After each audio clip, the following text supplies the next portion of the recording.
But let's talk about the heart of the mechanism. What are we really talking about when we talk about, hey, let's put these guys on trial?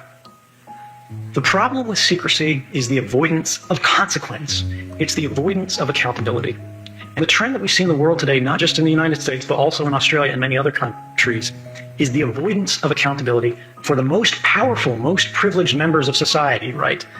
Private enclaves, gated communities, secrecy privileges, lawsuits and litigation for people whose stories they don't like. At the same time, these systems of mass surveillance are being rolled out to make all of us accountable, even in the most innocent moments of our lives, to anybody who just has the interest to look, who decides for a single moment that they want to pull us out of the database. And by the way, this isn't a theoretical risk. In the United States, more than 11 people at NSA used NSA's mass surveillance system to monitor their lovers, their spouses, and their girlfriends.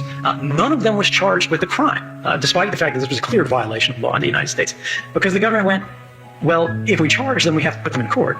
If we put them in court, the public will know that these programs we pretend don't exist actually exist, because they will say so. So it's actually more dangerous to us to enforce the law than it is to allow these people to break the law, spy on their spouses and girlfriends. So instead they just fired them, write them a pass, whatever. I hate to say it, but the same thing happens at the highest levels of government. If we are ever to have a truly just, truly fair society, we have to make sure that we enforce the laws just as strongly for the most powerful among us as we do for the most vulnerable among us. And unfortunately, I think it's fair to say, as you look at it, you're right. That's not the case today.